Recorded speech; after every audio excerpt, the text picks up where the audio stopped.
Betting యాప్లో ఆలి దంపతులు బెట్టింగ్లో లక్షల్లో సంపాదించి బిర్యానీ పెడుతున్నారు. ఇదేంటని అడిగితే నిర్లక్ష్యం సమాధానం. అలాంటి ఆహారపు రక్తపుకూడుతో సమానం. విరుచుకుపడిన అన్వేష్. బెట్టింగ్ యాప్స్ ప్రమోషన్ పై అన్వేష్ మరోసారి విరుచుకుపడ్డాడు. ఈసారి ప్రముఖ కమెడియన్ అలీ తన సతీమణితో కలిసి బెట్టింగ్ యాప్ ప్రమోట్ చేశాడని తీవ్ర స్థాయిలో వ్యాఖ్యలు చేశారు. బెట్టింగ్ యాప్స్ అంశంపై మొదటి నుంచి పోరు చేస్తున్నాడు ప్రముఖ యూట్యూబర్ అన్వేష్. ప్రపంచ యాత్రికుడి పేరుతో యూట్యూబ్ ఛానల్ నడిపిస్తున్న అన్వేష్ బెట్టింగ్ యాప్స్ ను ప్రమోట్ చేస్తున్నవారని తన దైన శైలిలో అటాక్ చేస్తున్నాడు.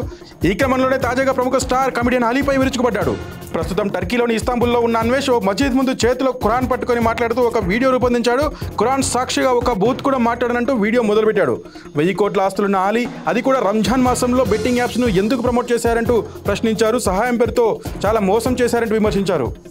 బాల నటుడిగా కెరీర్ మొదలుపెట్టి 1000 సినిమాల్లో నటించారు అలీ. 50 సినిమాల్లో హీరోగా నటించారు. సినిమా రంగంలో 50 ఏళ్ల అనుభవం ఉంది. ఆయన ఆస్తుల విలువ సుమారు 1000 కోట్లు ఉంటుంది. అలాంటి వ్యక్తి బెట్టింగ్ యాప్స్ ను ఎందుకు ప్రమోట్ చేశాడంటూ అన్వేష్ ప్రశ్నించాడు. అలీ జనాలను ఎలా మోసం చేస్తున్నాడో అన్వేష్ చెప్పుకొచ్చాడు. అలీ గారి భార్యతో కలిసి ఓ యూట్యూబ్ ఛానల్ ఏర్పాటు చేశారు. ఈ ఛానల్కు సుమారు 20 లక్షల మంది సబ్స్క్రైబర్లు ఉన్నారు. వీరు కనివిని ఎరిగిన విధంగా తెలుగులో బిర్యానీ మోసం చేశారు.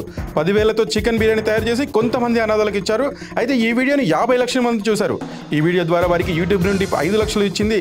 ఇందులో ఏ తప్పు లేదు. కానీ ఈ వీడియోలో బెట్టింగ్ యాప్ను ప్రమోట్ చేశారు. అలా ఒక 20 లక్షలు వసూలు చేశారు. 1000 కోట్ల ఆస్తులు ఉండి సహాయం పేరుతో ఇలా ఎలా మోసం చేస్తారు? అల్లా క్షమిస్తారా అంటూ ప్రశ్నించారు. బిర్యానీ ప్యాకెట్ల పేరుతో సహాయం చేస్తున్నట్లు నటించే బెట్టింగ్ యాప్స్ నిర్వాహకుల నుంచి డబ్బులు తీసుకోవడం మోసం కాదంటూ అన్వేష్ విరుచుకుపడ్డాడు. ఇదేంటని అడిగితే నిర్లక్ష్యంగా మాట్లాడారంటూ అన్వేష్ చెప్పారు.